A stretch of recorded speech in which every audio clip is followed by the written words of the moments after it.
여러분 반갑습니다. 풍요롭던 유년의 경험과 고향의 아름다운 풍경, 그리고 그곳에서 보낸 추억은 인생을 살아가는 삶의 거울이 되기도 합니다.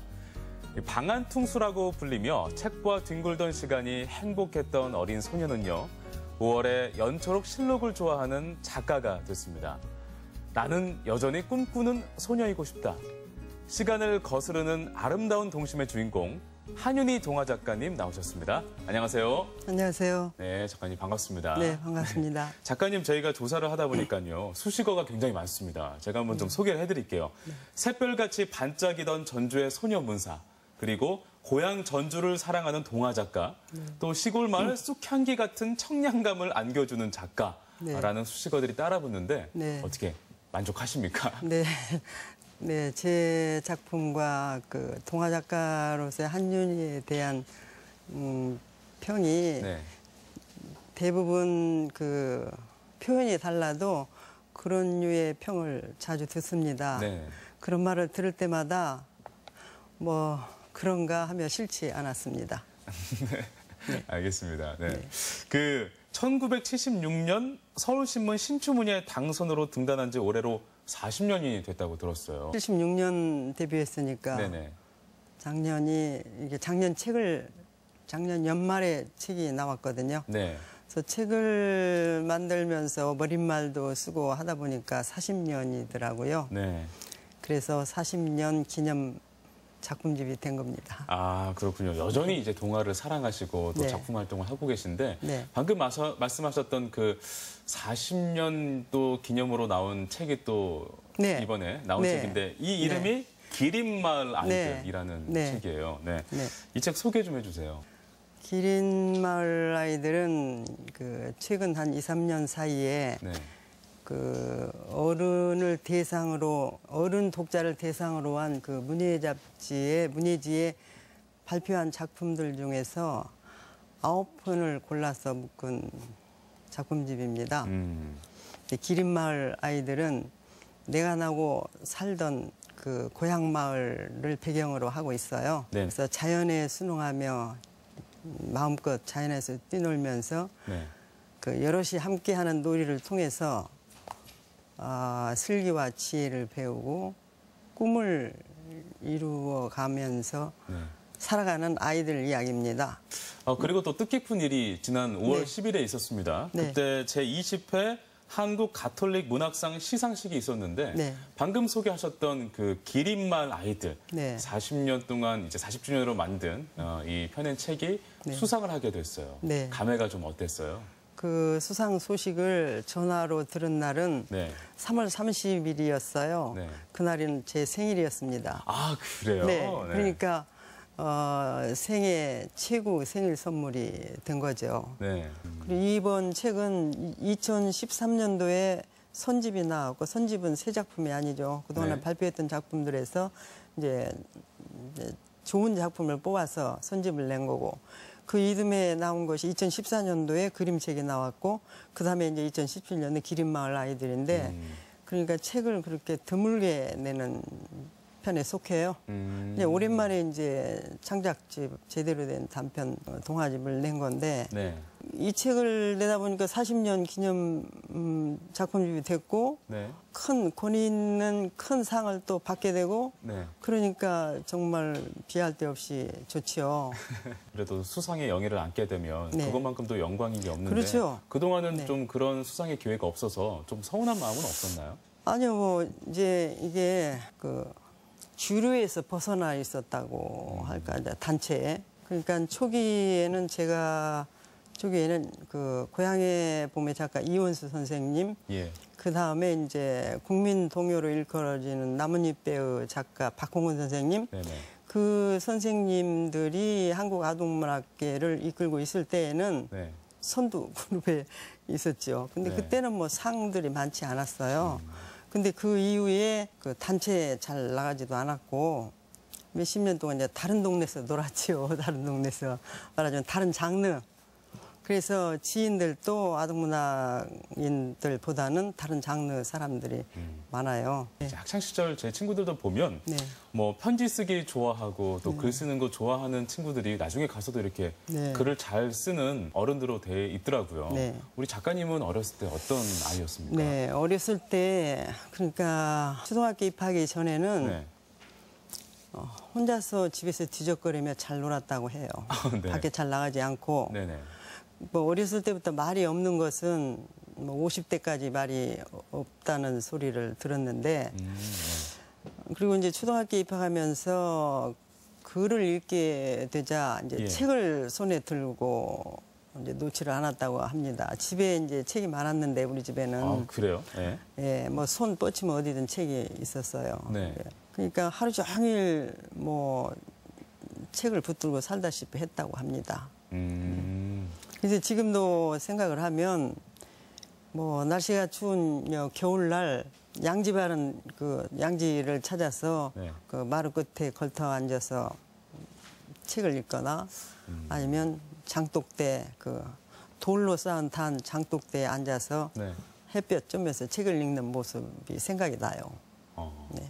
햇빛이 있는 곳이라면 어디든지 내가 책을 읽을 수 있는 장소다라고 생각을 하셨나 봐요. 네, 그랬나 네. 봐죠. 유년 시절 때부터 그렇게 책을 사랑하셔서 네. 지금도 이렇게 좀 책을 만들고 글을 쓰시는 네. 업을 하고 계신데 네. 주변 그 가족분들은 혹시 책을 많이 읽는 것에 대해서 좀 혹시나 그런 뭐 우려스러움? 왜냐하면 옛날에는 물론 책 읽는 건 너무나 대단하지만 글을 쓰는 직업은 가난하다, 배고프다 이렇게 생각하는 경우도 있었거든요. 네. 네. 어떤 반응이었어요? 네, 뭐 옛날부터 그런 얘기가 있죠. 네. 그런데 우리 집은 어떻든 가족 모두가 책을 다 좋아했어요. 그래요? 그러니까 한학을 하신 아버지도 예. 그 누렇게 변색된 그 한자책, 한문책, 옛날 이광수의 뭐 유정이랄지 이런 책 읽으셨고 또 이제 손이 그 언니가 집안일을 도맡아 했는데 그 언니도 집안일이 바쁜데 짬만 나면 책을 손에 들었어요. 그리고 문학도였던 오빠가 한 분 계셨는데 네. 그 오빠가 책 읽고 쓰고 네. 하셨거든요. 아, 그리고 저도 동생들도 전부 책을 좋아해요. 가족 분위기가 그랬어요. 집안 분위기가. 네네. 그러니까 뭐 가난 이런 것은 별로 뭐 문제가 되지 않았겠죠. 네. 네. 책을 워낙 사랑하는 가족들 사이에서 자랐으니까 네. 그 환경이 이렇게 갖춰져 있으니까 자연스럽게 네. 또 그러한 일을 할 수 있게 된 네. 원동력이 된 것 같네요. 네, 뭐 집안 분위기도 그 상당한 영향이 있죠. 네. 그럼 본격적으로 언제부터 내가 정말 글을 써야겠다 하는 그런 계기가 됐을까요? 어쨌든 초등학교 때 글씨를 쓰면서 이제 일기는 쓰잖아요. 네. 초등학교 5학년 때 서울 어느 기관에서 이제 잊어먹었는데 서울 어느 기관에서 전국 어린이 글짓기 대회 현상 모집이 있었어요. 근데 네. 거기에서 상을 탔어요. 그래요? 예, 그리고 상장이 이제 학교로 오고 상품으로 그 국어사전. 지금 생각이 나요. 조그만 지금 같으면 사전이 아주 크죠. 크죠. 근대화하는 그 사전이 왔었어요. 네. 그러니까 이제 그 전에는 그 운동장 조회를 했잖아요. 했죠. 네. 근데 운동장 조회하면서 이제 상을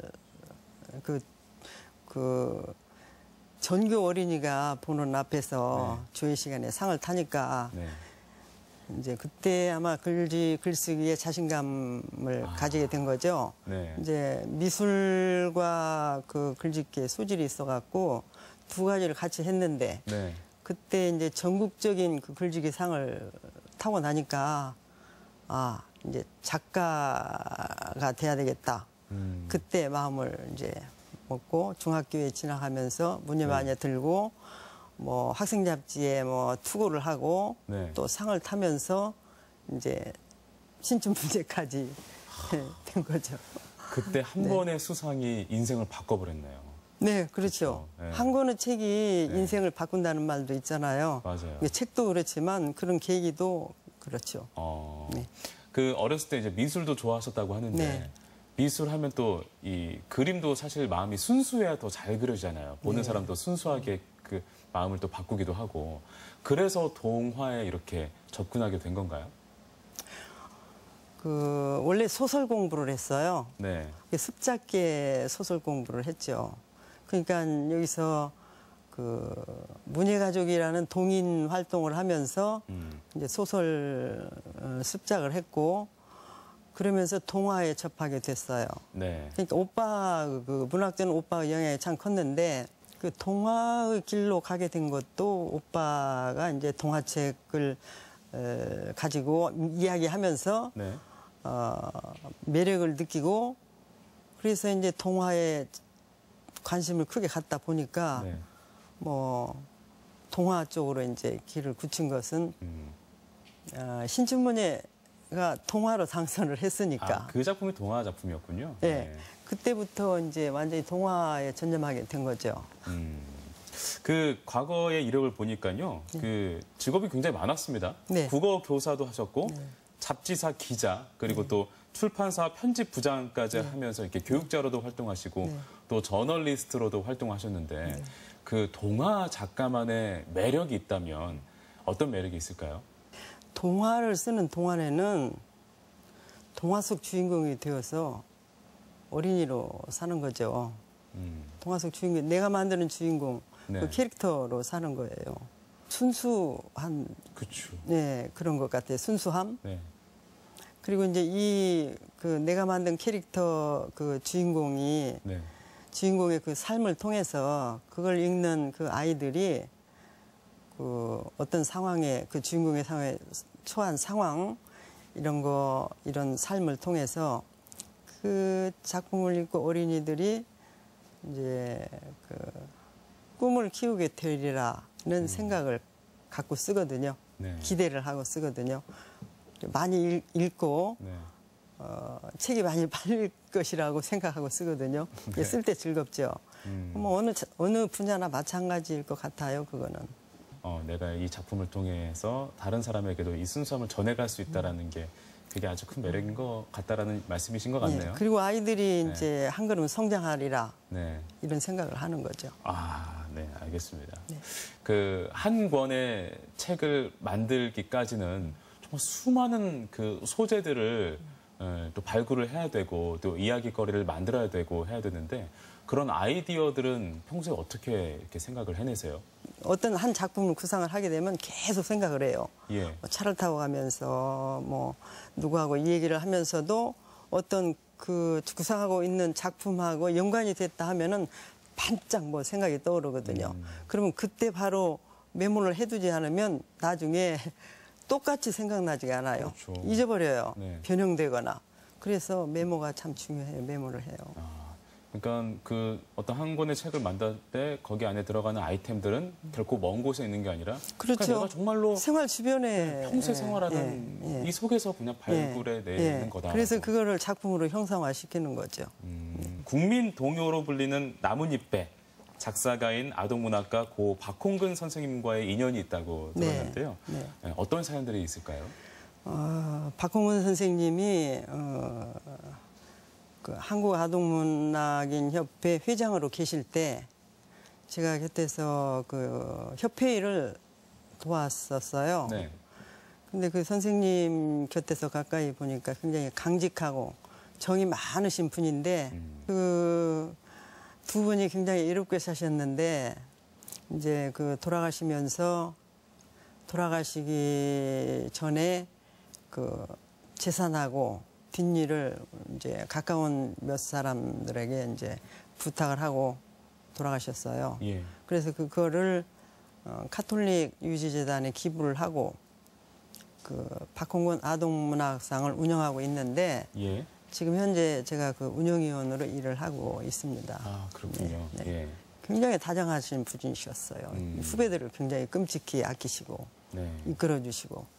그러니까 그 세대의 박홍근 이원수 선생님 세대 이후에는 이 문인들과 어떤 그 활동 공간 뭐 이런 것들도 그 선생님 세대에서만 있을 수 있는 일이 지금은 사라졌어요. 굉장히 메말라져요. 건조해요. 네. 그러니까 아동문학 문단뿐만이 아니고 아마 전 문단이 아마 다 그럴 것 같아요. 그 오빠의 영향도 네. 좀 많이 받았다. 네, 어떻게 오빠의 보면, 영향이 가장 컸죠. 문학의 스승이 오빠다라고 말씀하셨는데 네. 어떤 영향을 주신 거예요, 오빠께서는? 그 오빠가 문학도였는데 네. 어쨌든 그 등단을 하지 못하고 그냥 저 세상으로 가셨어요. 근데 오빠가 중고등학교 시절에 전주에서 아마 날리는 문학 청년이었어요. 그 그래요? 오빠의 예. 친구분들이 여기 전북 분단에 계시죠. 네. 그 문학평론가 오학은 선생님, 그 수필가 김길전 선생님, 예, 예. 또 이제 서울에 계시지만 그 오세영 시인, 네네.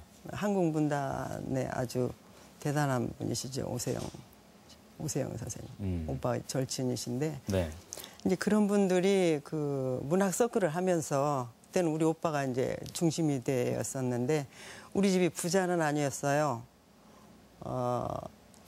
초과였다가 그 새마을 때 뭐 지붕 바꾸고 할 때 네. 바꿨는데 방 3칸짜리 집이었거든요. 네. 근데 오빠 방이 따로 있었죠. 식구가 뭐 7남매다, 엄마. 아, 그래요? 네. 네. 그리고 이제 나중에 오빠가 결혼하면서 이제 행랑채를 하나 달아냈는데 그 오빠가 방에 따로 있었어요. 네. 그러니까 그때 그 오빠 여자친구들도 네.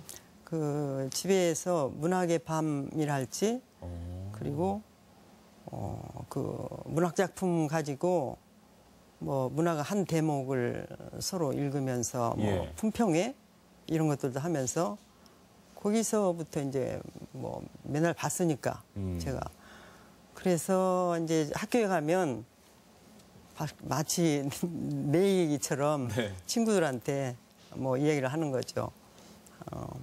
한 단계 위인 것처럼 자랑도 하고. 네.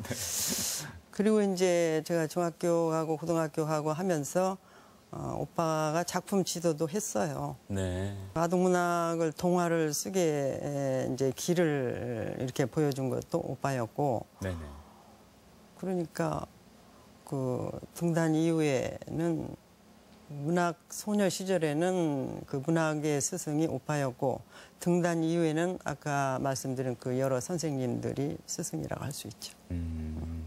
지금은 이제 동화 작가로서 활동을 하고 계신데 네. 혹시나 추후에 네.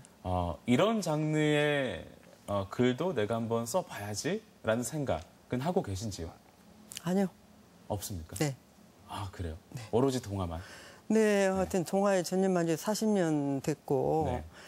문학 소녀 시절부터 동화 속에 내 삶이 있었고 뭐 어쨌든 동화를 지금 동화 끈이 이어지고 있는데 네. 그 끈을 놓을 수도 없고 놓칠 수도 없죠. 현재는. 그러니까 생활의 일부예요. 아침에 하루를 시작하는 운동으로 시작을 하는데 네.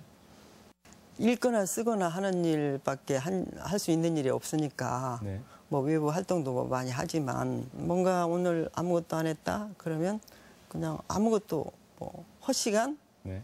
그런 생각이 들거든요.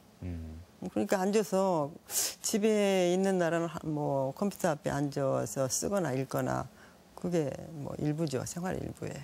내 인생의 최고의 동화책, 우리 또 방송을 보고 계시는 우리 시청자 여러분께 추천을 해주신다면 어떤 책을 추천해 주시겠어요? 청소년들한테는 그 리처드 버크의 갈매기의 꿈이라는 책이 있어요. 네. 거기에 이제 조나단이라는 주인공 갈매기가 등장하는 내용인데 끊임없이 도전해요.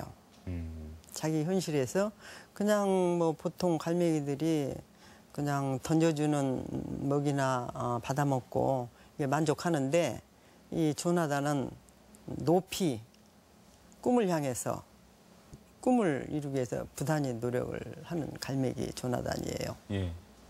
어쨌든 그 청소년들이 읽으면 참 좋겠다 그런 생각이 드네요. 네. 오늘 이렇게 말씀 나누면서 네. 동화책에는 참 도전 가득하고 또 순수함이 가득한 것 같다라는 생각을 해봅니다. 그래서 이 동화책이라는 것이 아이들만 있는 책이라고 이렇게 저희가 생각할 건 아니고 네. 어른들도 한번 접해보면서 그 순수함으로 돌아가고 또 그러한 열정을 다시금 되새기면 얼마나 좋을까 하는 생각이 드네요. 네. 동화책 많이 읽으세요. 알겠습니다. 네. 오늘부터 동화책 많이 읽겠습니다. 네. 오늘 말씀 고맙습니다.